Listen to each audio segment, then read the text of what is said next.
How do you go from poor to rich in just 1.5 seasons in Conquerors Blade? Keep on watching to find out.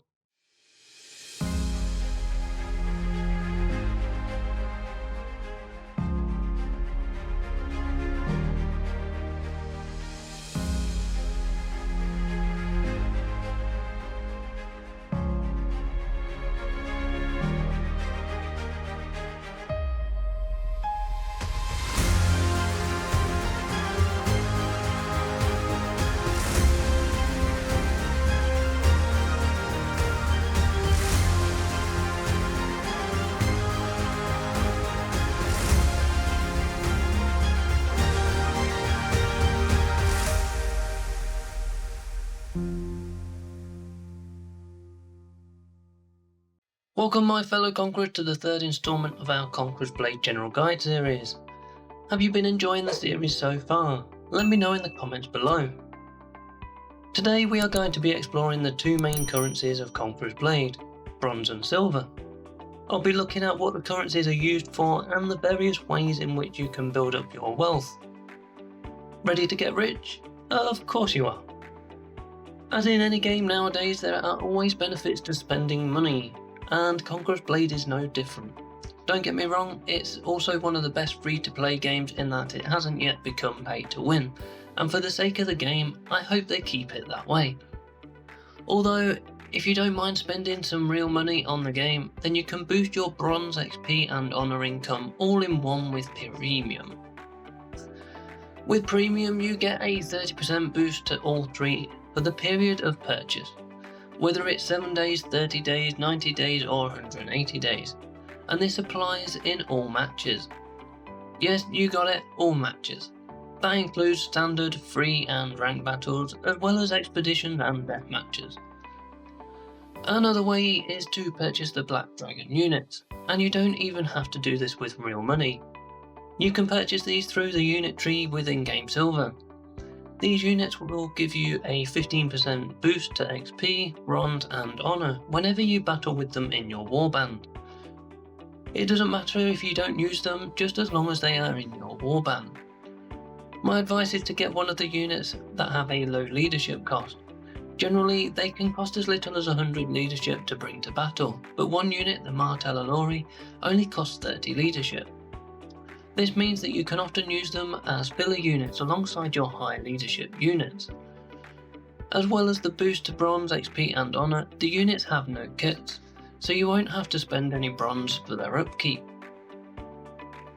In my previous video I showed you what I think is the most time effective way to complete your daily and weekly quests. Now we get to look at the currency benefits of them in a bit more detail. When we add them up, completing all of your daily quests will net you 7,000 bronze, while completing all of your weekly quests will net you around 100,000 bronze, depending on how many quests you complete. If you are limited in the amount of time you can complete these and didn't see our previous video in this series, then go take a look after this video. You can find the link to the video and the whole series so far in the video description below. Who likes paying taxes anyway, right?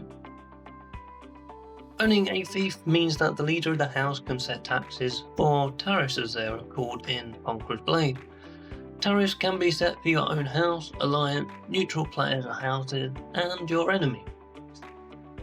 This often means that gathering in alliance territory lets you pay less tariffs, saving you bronze in the long run. This is one of the major reasons territory war is important.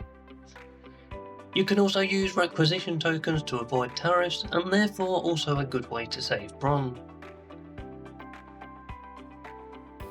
A great way to build up your bronze chest is to save it by not using it. Simple, right? If you don't use bronze to purchase items, then eventually you'll build up your bronze wealth.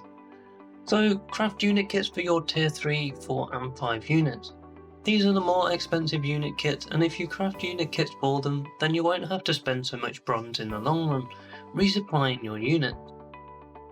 The downside to crafting kits is the amount of running around you need to do in order to gather the resources and exotics required to enable you to craft these items.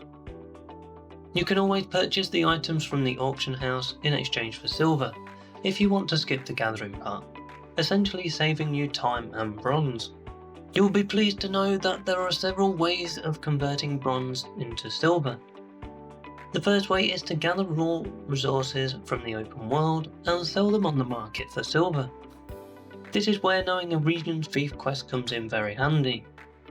If you find a highly profitable thief quest, for example a 4 or 5 star thief quest, but there aren't many resource nodes to enable players to complete that quest, if you stumble across that resource node, collect some and sell it on the market. This will help make sure that you sell your resources. I'll give you an example.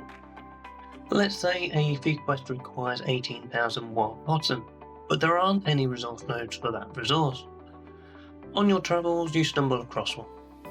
Why not take 18,000 or 36,000 of that resource and sell it on the market? Sell the resource in the amount required to complete that quest. So if you collected 36,000, you'll put 2 individual items on the market, but each with the quantity of 18,000. People are lazy, I for one. You'll find people will buy your resources if they are relevant at the time. Do you want to take this a step forward? Well, you can. Simply buy crafting materials of them or unit kits and sell those for a higher profit. Go to the artillery craftsman or unit weaponsmith and note how much of each material is required for a certain kit. Remember, do your research. Know which artillery and unit kits are in demand. Go to the refinery overseer and start making your materials. Once completed, you can either sell the materials on the market for a decent profit, or you can craft the kits or artillery for even greater profit. For past seasons, another good way was to take the exotics of one region to another and sell them there. Yes, it required a lot of time, but totally worth it for the silver you could gain from this. In Season 6, the regions have decreased, meaning this method isn't really viable at the moment. But maybe they'll bring back Maoyang and Liangyun in the future, so it's worth knowing. As I've mentioned, you can boost your bronze, XP and honour income all in one with premium membership. But what I didn't mention is that if you complete your weekly quest with premium, you get 8 additional keys. With the keys you can open vaults which will give on average 3,100 silver each. So in total, if you open the maximum number of vaults possible, you will on average gain an extra 24,800 silver every week. Therefore, on average you can walk away with 46,500 silver every week if you open the maximum of 15 vaults. Buying keys is a great way of growing your silver if you don't have premium. You can often find them on the market for around 2,500 silver each. Using the additional 8 keys you purchase per week will on average give 3,100 silver each, so you will make 4,800 silver profits per week just from those 8 keys. Using the 7 free keys as well, taking you to the maximum of 15 vaults you can open, will mean you can walk away with on average 26,500 silver in total every week. A decent profit, right?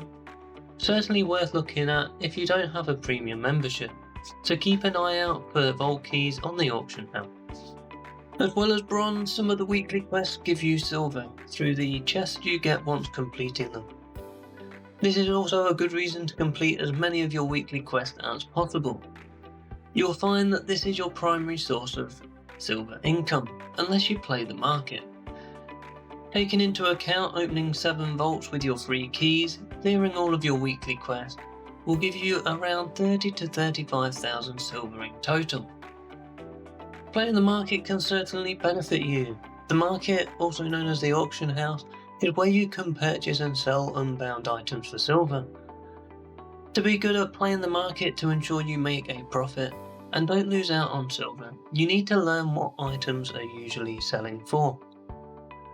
Once you know this, you can buy them when you see them up for cheap and resell it at a regular price. Some items you'll be able to sell straight after the purchasing cooldown finishes, however you may also consider playing the long game. At the start of the season, you may find that a lot of items go for cheap, because the campaign quests and challenges will give out a lot of the rewards. With an abundance of these rewards, players tend to sell the unbound items, which you can also receive as rewards, for cheap. Playing the long game means purchasing these items near the start of the season, and then holding on to them until later in the season. If done correctly, you can double your money. You will still have to know the game as to what will sell later on, so do your research. And no, before you ask, I'm not going to tell you what I buy and sell on the market. I can't tell you all my secrets. The best thing to do is to chop and change what currency you use for crafting and purchasing items, depending on which one you have more of. If you are very low on bronze but have a decent amount of silver, use the silver, and vice versa. If you have less silver, carry on using bronze. Did you know that this can be the case for a few items in the game? For example, go to the horse seller, which is where we can purchase your hero's mount and barding. The barding will help give your hero's horse some more defences, meaning the horse will survive a lot better in the heat of battle. As you can see, we can purchase the barding using bronze, but if we untick this little box here, we can purchase the barding using silver. Using silver will provide you with unbound horse barding, which can then be salvaged for materials. And because you've salvaged an unbound item, you will receive unbound materials, which you can then sell on the market. This is also the case when purchasing your mount, and as an additional bonus, it also works when crafting hero equipment. To use silver when crafting hero equipment, it uses unbound items. However, once crafted, because it's unbound, if you don't want the item, rather than salvaging the item, you can sell it at the auction house for silver, and hopefully make a decent profit. Got a spare schematic? Why not craft a hero item? Depending on the look of your role, you can sometimes get some decent items, which you can then sell on the market for a lot more silver. Another major benefit of territory wars, and another reason as to why territory wars are such a major part of the game, is that holding fiefs will give each member of the house a part of that fief's treasury every week. Obviously, the more fiefs you hold and the larger their accumulated treasury, the more weekly silver you'll get. You'll also get instant reward when joining in a territory war. By attacking fiefs and winning the battle, it will give you a certain amount of silver taken from its treasury.